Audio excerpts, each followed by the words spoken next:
بسم اللہ الرحمن الرحیم۔ السلام علیکم ناظرین کرام، آپ دیکھ رہے ہیں programme Urdu globe TV Canada Pakistan. Canada میں اس وقت رات کا 1 بج رہا ہے، 1 اور 2 اگست کی درمیانی رات۔ پاکستان میں صبح کے 10 بج رہے ہیں اور 2 اگست ہو چکی ہے۔ خطے کی صورتحال، کچھ پاکستان کی، کچھ دنیا بھر کی خبریں بریف آپ سے شیئر بھی کریں گے اور اس پہ گفتگو بھی کریں گے۔ آپ سے ریکویسٹ ہوگی کہ ہمارے چینل کو سبسکرائب بھی کر دیں، لائک بھی کر دیں۔ سب سے پہلے بات کرتے ہیں، امریکی صدر ڈونلڈ ٹرمپ کا کہنا ہے کہ ایران اور مشرق وسطیٰ کے دیگر ممالک نے ہم سے درخواست کی ہے کہ ہم حملہ روک دیں، کیونکہ یہ ایک معاہدے کے بنیادی نکات پر اتفاق ہو چکا ہے۔ ٹرمپ نے ایک بیان میں کہا ہے کہ امریکہ اسلامی جمہوریہ ایران کے خلاف ایسی فوجی کارروائی کے لیے مکمل طور پر تیار تھا جس کی شدت، طاقت اور عسکری صلاحیت دوسری عالمی جنگ کے بعد کبھی نہیں دیکھی گئی۔ ٹرمپ کے مطابق اس مجوزہ معاہدے میں آبرائے ہرمز کو فوری، مکمل اور غیر مشروط طور پر کھولنا اور ایران کے جوہری خطرے کا خاتمہ شامل ہے۔ انہوں نے کہا کہ اس درخواست کی بنیاد پر دنیا کے بہتر مستقبل اور ایک کامیاب اور خوشحال ایران کی بقا کے پیش نظر میں نے تیزی سے معاہدہ طے پانے کی شرط پر مجوزہ حملہ منسوخ کرنے پر اتفاق کیا ہے۔ انہوں نے یہ بھی کہا کہ اس عزم میں اسرائیل بھی ہمارے ساتھ شامل ہے۔ اب اس کام پر سب جٹ جائیں اور لگ جائیں اور اس معاہدے کو مکمل کریں۔ ایران کی ایک سرکاری خبر رساں ادارے کا کہنا ہے کہ 7 مئی کو عملے کے 17 ارکان سمیت ایک ماہی گیری کی کشتی بحر عمان سے لاپتہ ہو گئی تھی۔ خبر کے مطابق بحر عمان میں امریکی ہیلی کاپٹروں کی جانب سے ماہی گیری ٹرالر کو منتشر کرنے کے لیے ان کی جانب فلیئر داغے جانے کے بعد سے اس کشتی کا کچھ پتہ نہیں چل سکا ہے۔ ایجنسی کا کہنا ہے کہ کشتی کا نام شاہین 2 ہے اور اس میں صوبہ ہرمزگان کے شہر کنارک سے تعلق رکھنے والے ماہی گیر سوار تھے۔ رپورٹ کے مطابق اس کشتی سے آخری رابطہ 7 مئی کی صبح عمان کے ساحل سے 70 میل دور ہوا تھا۔ ایران کے جنگی انتظام کی ذمہ دار کمانڈ خاتم الانبیاء ہیڈ کوارٹر کے کمانڈر علی عبداللہی نے سرکاری ٹیلی ویژن پر نشر ہونے والے ایک بیان میں دعویٰ کیا ہے کہ امریکہ ایک خطرناک حکمت عملی کے باعث تیزی سے ایک علاقائی جنگ کی جانب بڑھ رہا ہے، جس کا مقصد پورے خطے میں توسیع اور ناجائز غلبہ حاصل کرنا ہے۔ علی عبداللہی نے کہا کہ امریکہ نے ایران کے خلاف اپنی حالیہ جنگ میں یہ ثابت کر دیا ہے کہ وہ اپنے مذموم مقاصد کے حصول کے لیے مسلمانوں کے مفادات اور وسائل کو نقصان پہنچانے یا تباہ کرنے سے بھی گریز نہیں کرتا۔ کمانڈر علی عبداللہی نے خطے کے ممالک کو تنازع کے دوران واشنگٹن کے ساتھ تعاون کرنے کے خلاف خبردار کرتے ہوئے کہا کہ کوئی بھی ملک جو امریکہ کو اپنی حفاظتی ڈھال بنائے گا وہ جنگ کی آگ میں جل جائے گا۔ آپ کو پتہ ہے کہ ڈونلڈ ٹرمپ صبح اور دوپہر اور شام مختلف بیانات داغتے رہتے ہیں، اور کل تک ان کا بیان تھا کہ جی ہم ایران کے خلاف ایک بھرپور حملہ کریں گے، اور آج انہوں نے کہا کہ جی ہم ویکینڈ پر ایران پر حملہ نہیں کر رہے ہیں۔ ایران کے حملوں کے نتیجے میں کئی عرب ممالک میں امریکہ سے منسلک فوجی اڈوں اور شہری تنصیبات کو مزید نقصان پہنچا ہے۔ حالانکہ امریکی صدر ٹرمپ اس سے قبل یہ دعویٰ کر چکے تھے کہ تہران کی فوجی صلاحیتیں تباہ کر دی گئی ہیں۔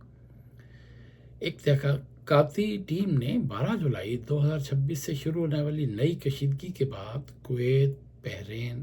عراق اور اردن میں کم از کم 9 فوجی اڈوں اور اہم تنصیبات کو پہنچنے والے نقصان کے شواہد کی نشاندہی کی ہے۔ ایک سینئر اسرائیلی عہدیدار نے کہا ہے جب تک فلسطینی عسکریت پسند تنظیم حماس حقیقی معنوں میں ہتھیار نہیں ڈالتی، اسرائیلی فوج غزہ میں اپنی موجودہ پوزیشن سے پیچھے نہیں ہٹے گی۔ دوسری جانب حماس نے کہا ہے کہ وہ اپنے بھاری ہتھیار صرف اس صورت میں حوالے کرے گی جب اسرائیل غزہ میں ہر قسم کی جارحیت ختم کرے اور اپنی تمام افواج واپس بلا لے۔ یہ پیش رفت امریکی صدر ٹرمپ کے اس بیان کے بعد سامنے آئی ہے جس میں انہوں نے کہا تھا کہ بورڈ آف پیس غزہ میں حماس اور دیگر مسلح گروہوں کے مکمل غیر مسلح ہونے کے معاہدے تک پہنچ گیا ہے۔ پاکستان میں آپ کو بتاتے چلیں بلوچستان کی صورتحال کہ وہاں تخریب کاری کے مقاصد کے استعمال کے خدشے کے پیش نظر بلوچستان میں 15 دن کے لیے نائٹروجینیس کھادوں یعنی نائٹروجن سے بنی کھاد کی نقل و حمل پر پابندی عائد کر دی گئی ہے۔ ڈائریکٹریٹ جنرل زراعت بلوچستان کی جانب سے جاری کردہ ایک حکم میں کہا گیا ہے کہ امن و امان کی موجودہ صورتحال کے پیش نظر عوام کے جان و مال کے تحفظ اور امن و سلامتی کو یقینی بنانے کے لیے حکومت نے بلوچستان کہ تمام اضلاع میں نائٹروجینیس فرٹیلائزرز کی نقل و حمل پر پابندی عائد کرتی ہے۔ حکم نامے کے مطابق یہ فیصلہ نائٹروجینیس فرٹیلائزر کے دھماکہ خیز مواد کی تیاری، اس میں ممکنہ استعمال اور تخریبی سرگرمیوں کی روک تھام کے لیے کیا گیا ہے۔ یہ پابندی آئندہ احکامات تک نافذ العمل رہے گی۔ حکم نامے کے مطابق نائٹروجینیس فرٹیلائزر جن میں یوریا، کیلشیم امونیم نائٹریٹ اور پوٹاشیم نائٹریٹ شامل ہیں کی فروخت، خریداری، سپلائی اور تقسیم فوری طور پر بند کر دی گئی ہے۔ حکام نے ظاہر ہے یہ حفاظتی اقدامات تو اٹھانے تھے، کیونکہ گزشتہ چند مہینوں سے بلوچستان میں بہت زیادہ دھماکے ہو رہے تھے، اور جو تخریب کار اور ملک دشمن عناصر ہیں وہ ہماری فورسز پر اور خاص طور پر پولیس پر حملے جو کر رہے تھے، وہ گاڑیوں میں جو اسلحہ اور جو دھماکہ خیز مواد لاتے تھے، وہ دھماکہ خیز مواد بنانے کے لیے نائٹروجنس فرٹیلائزر کو بھی استعمال کرتے ہیں۔ یہ اس طرح کا واقعہ کینیڈا میں ٹورانٹو میں بھی آج سے کوئی 18-20 سال پہلے ہوا تھا۔ یہاں کچھ اسٹوڈنٹ نے اسی طرح کچھ کھاد خرید کے اور کچھ پروگرام بنایا تھا ٹورانٹو میں کچھ تقریب کاری کا، اس میں چند بدقسمتی سے ساؤتھ ایشین، کچھ پاکستانی اور انڈین اور سری لنکن اسٹوڈنٹ شامل تھے، اور انہوں نے ایک ویران جگہ پہ کھاد منگوائی تھی، لیکن جس شخص نے کھاد پہنچائی تھی، اب ان اسٹوڈنٹس ظاہر ہے ان کی نہ تو اتنی عمر تھی، نہ تجربہ تھا، نہ انہیں پتہ تھا، اور وہ کسی کے بہکاوے میں آ کر ان دنوں خبر بھی آئی تھی کہ ایک کسی مذہبی ادارے سے وابستہ ایک شخص نے ان کو پہلے ٹریپ کیا، پھر ان کو ایک جگہ بتائی یہاں پہ ٹورنٹو سے نارتھ میں کوئی 50 کلومیٹر کے قریب، اور پھر ان لوگوں نے آرڈر کر کے وہ نائٹرو سلفیٹ غالباً منگوائی تھی، اور ان کا ارادہ تھا کہ ہم اس کو کسی ٹرک میں رکھ کے اور ٹورنٹو شہر میں کچھ نقصان پہنچائیں گے، لیکن یہاں کے ادارے اور یہاں کے کام کرنے والے سیکورٹی فورسز وہ ظاہر ہے بہت زیادہ ایکٹیو بھی ہیں، اور انہوں نے اس سازش کو قبل از وقت پکڑ لیا تھا، اور جو شخص نائٹروجن یا نائٹریٹ لے کر آیا تھا تو وہ اسٹوڈنٹ نے کوئی جگہ لی تھی، اور وہ جس نے پہنچائی تھی وہ سیکورٹی فورسز کا ہی آدمی تھا، تو اس لیے ان کو موقع پر ہی گرفتار کیا گیا، اور اس میں سے کئی لوگوں کو پھر سزائیں بھی ہوئی تھیں۔ تو میرا اپنا خیال ہے کہ یہ بلوچستان میں تخریب کاری سے بچاؤ کے لیے ایک بڑا اہم قدم اٹھایا گیا ہے، اور حکام کو یہ بہت پہلے اسٹیپ لینا چاہیے تھا۔ اور بات کرتے ہیں گلگت بلتستان میں،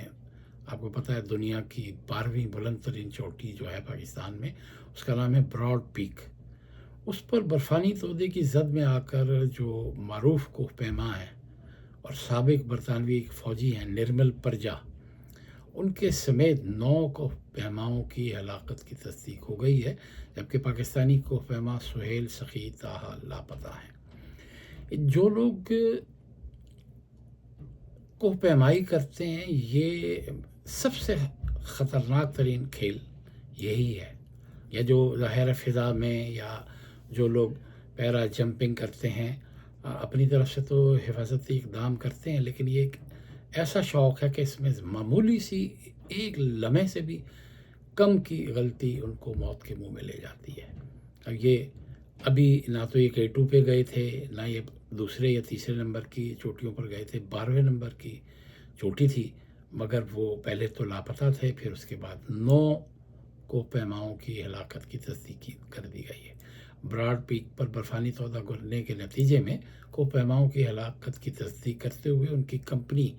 ایلیٹ ایکسپیڈیشن نے ایک بیان میں کہا کہ گہرے دکھ اور صدمے کے ساتھ اس بات کی تصدیق کی گئی ہے کہ نرمل پرجا جمعرات کو برفانی تودہ گرنے کے حادثے میں ہلاک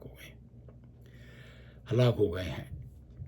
کمپنی نے یہ بھی کہا کہ مہم میں شامل دیگر 9 ارکان بھی ہلاک ہو گئے ہیں۔ نرمل پرجا جو تھے یہ برطانوی فوج میں بھی رہ چکے، اور اب یہ کوہ پیمائی کے شوق میں اپنی جان سے چلے گئے۔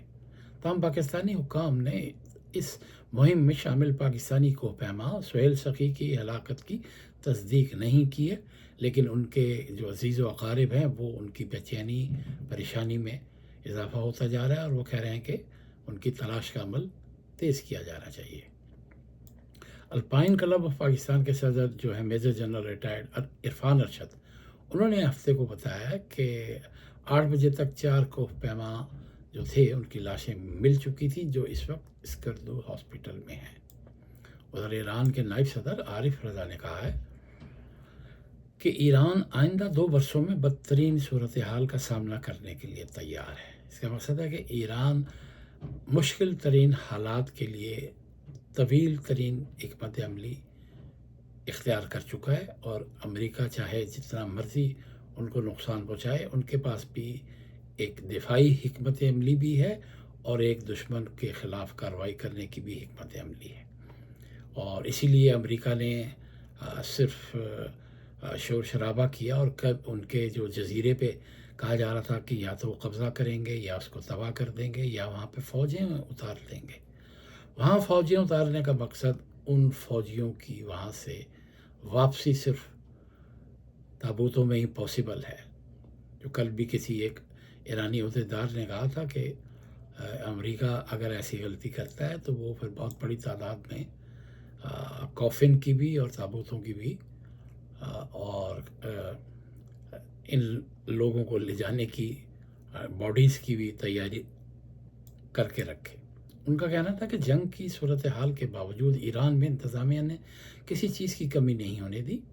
اور سینئر مشیر مجتبیٰ خامنئی نے کہا کہ ایرانی انفراسٹرکچر پر حملے کیے گئے تو میدان جنگ سے باہر بہت گہرے اثرات ہوں گے۔ ان کا کہنا تھا کہ مغربی طاقتوں کی جانب سے 250 سال میں بنایا گیا گلوبل آرڈر تباہ کر دیا جائے گا۔ انسانی حقوق کی بین الاقوامی تنظیم ایمنسٹی انٹرنیشنل نے کہا ہے کہ بھارت نے غزہ جنگ کے دوران اسرائیل کو ہتھیاروں کی 2596 کھیپ بھیجی ہیں۔ اپنی رپورٹ میں ایمنسٹی انٹرنیشنل نے کہا کہ غزہ میں جاری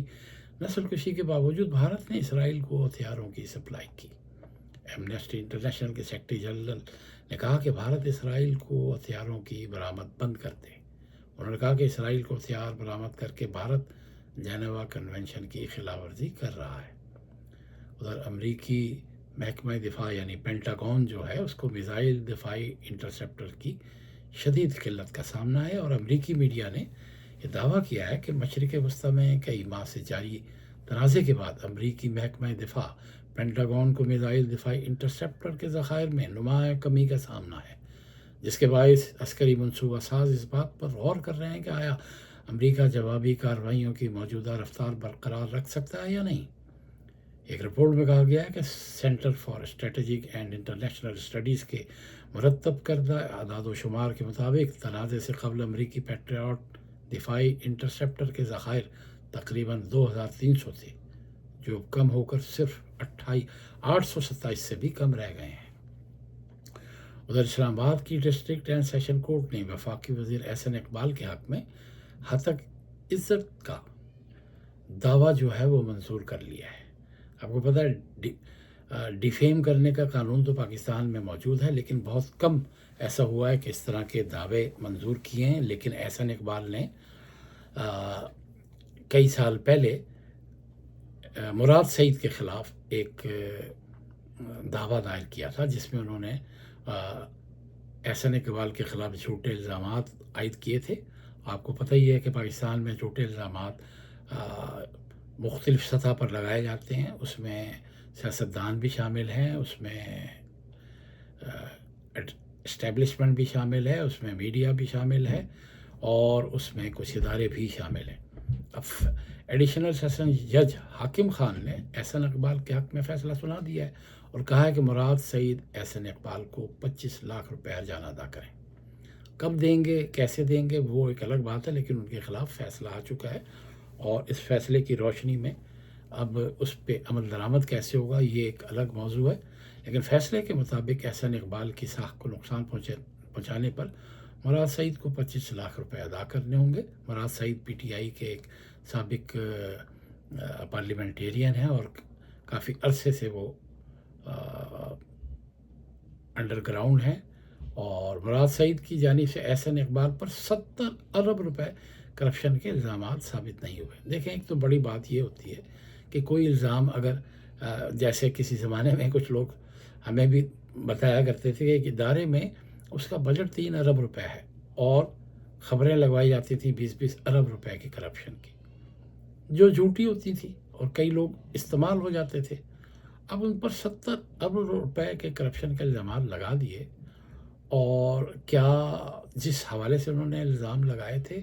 اس پروجیکٹ کے بجٹ میں 70 ارب روپے پاسبل تھے؟ یعنی اس کا مقصد ہے کوئی 250-300 ارب کا کوئی منصوبہ ہوگا، اور جس میں سے 70 ارب روپے ہڑپ کرنے کے مبینہ الزامات لگائے گئے۔ فیصلے میں کہا گیا ہے کہ احسن اقبال نے 10 ارب روپے ہرجانے کا دعویٰ کیا تھا۔ اب 10 ارب روپے ہرجانے کا دعویٰ شواہد کی روشنی میں حد سے زیادہ ہے۔ مراد سعید کے متنازع بیان سے احسن اقبال کی ساکھ، عزت اور وقار بلا شبہ متاثر ہوا ہے، اور الزامات سے عام شہریوں میں ان کے بارے میں منفی تاثر پیدا ہوا ہے۔ اور احسن اقبال ایک آنیسٹ اور بہت قابل اور ایک بہترین پارلیمنٹیرین ہے۔ آپ کسی بھی حوالے سے اختلاف ضرور کر سکتے ہیں، لیکن وہ ہم نے کافی عرصے تک رپورٹنگ میں ان کو یہ دیکھا ہے کہ انہوں نے ہمیشہ آنیسٹی کے ساتھ، اور ان کی ساکھ بہت شاندار اور عمدہ ہے، اور اگر کوئی بھی ان پہ الزام ہے اور کوئی شخص ثابت نہیں کر سکتا تو الزام لگانے سے گریز کرنا چاہیے۔ اگر آپ کے پاس کوئی ثبوت نہیں ہے تو ظاہر ہے اگر کوئی بھی شخص عدالت سے رجوع کرتا ہے تو وہ ڈیفیمیشن کے کیس میں اس کے لیے مشکلات آ سکتی ہیں۔ ایک اہم خبر آپ کو بتائیں، پاکستان کے لیے ایک اہم خبر یہ ہے کہ کراچی کے ایک نجی انسٹیٹیوٹ ہے، ان کے طلباء نے عمارت کے اندر راستہ بتانے والی ایک ایپ تیار کی ہے۔ آگمنٹڈ ریئلٹی پر مبنی ایپ عمارت کے اندر متعلقہ دفتر یا کمرے تک پہنچانے میں آپ کی رہنمائی کرتی ہے۔ یہ ایپ انٹرنیٹ یا GPS کے بغیر صارف کو مرحلہ وار مطلوبہ دفتر یا کمرے تک پہنچاتی ہے، جبکہ غلط سمت اختیار کرنے پر فوری نیا راستہ بھی تجویز کرتی ہے۔ نجی انسٹیٹیوٹ میں سالانہ ٹیکنالوجی ایونٹ ٹیک نیوا منعقد کیا گیا، جہاں 35 سے زائد جامعات کے طلباء نے 45 سے زیادہ جدید منصوبے نمائش کے لیے رکھے۔ طلباء کا کہنا ہے کہ مستقبل میں اس ایپ کو جامعات کے ساتھ ہسپتالوں، شاپنگ مالز اور سرکاری دفاتر میں بھی استعمال کے قابل بنایا جائے گا، تاکہ عمارتوں کے اندر نیویگیشن مزید آسان، تیز اور مؤثر ہو سکے۔ اور ایک آخری خبر آپ سے شیئر کر لیں کہ وزیر اعظم کے مشیر رانا ثناء اللہ نے محسن نقوی پر کڑی تنقید کی ہے، لیکن ان کا نام لیے بغیر انہوں نے کہا کہ اسی سسٹم نے تم کو 30 سال کا سفر 3.5 سال میں طے کرایا ہے، اور اب کہہ رہے ہو سسٹم چلنے کے قابل نہیں ہے۔ وہ وہاں پہ آزاد کشمیر کا علاقہ ہے، کشمیر کا ہٹیاں بالا، وہاں پہ ایک جلسہ تھا، اس سے انہوں نے خطاب کرتے ہوا کہا، اور انہوں نے بالکل درست کہا تھا کہ تم کہاں سے چلے اور اب کہاں پہنچ گئے، اور پتہ چلا کہ سسٹم نہیں چل سکتا۔ یہ انہوں نے بڑی کڑی تنقید کی ہے۔ 3 یا 4 سال پہلے محسن نقوی صاحب کو کوئی نہیں جانتا تھا، اور کچھ عرصہ پہلے انہوں نے ایک چینل شروع کیا تھا، اس چینل کے عوض سیاستدان یا لوگ انہیں جانتے تھے، لیکن اسٹیبلشمنٹ میں اور کچھ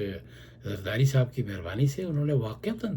30 یا 35 سال کا سیاسی سفر 3 سال میں کر لیا۔ بلکہ ایک دفعہ رانا ثناء اللہ نے کہا تھا کہ بھائی وہ تو وزیر اعظم بھی بن سکتے ہیں۔ انہوں نے اتنی تیزی سے سفر کیا، لیکن یہ بتائیں کہ انہوں نے اس 3.5-4 سال میں کیا کر دکھائی، ان کے کریڈٹ پر کیا ہے۔ انہوں نے جو 2 وزارتیں سمجھ لیں، ایک تو کرکٹ کنٹرول بورڈ کے وہ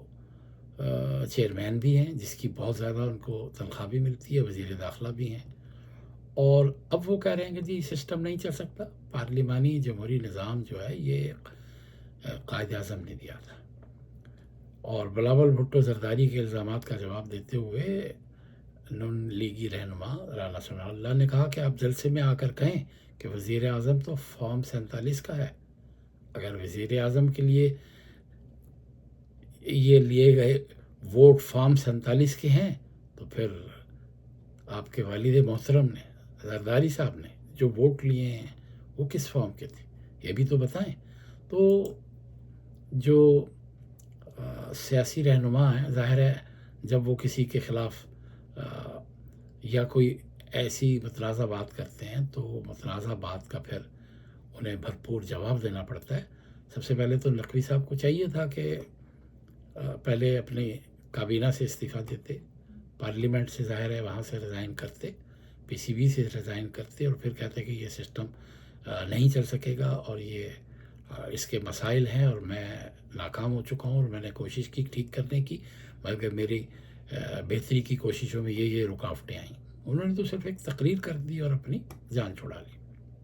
تو آصف سید کو یہیں پہ دیں اجازت. اردو گلوب ٹی وی آپ دیکھتے رہیں اور اس کو لائک اور شیئر کر دیں اور سبسکرائب بھی کر دیں، بیل آئیکن کا بٹن دبا دیں اور ہمیں اپنی رائے سے بھی نوازیں. اپنا اور اپنوں کا خیال رکھیں. اللہ حافظ. السلام علیکم.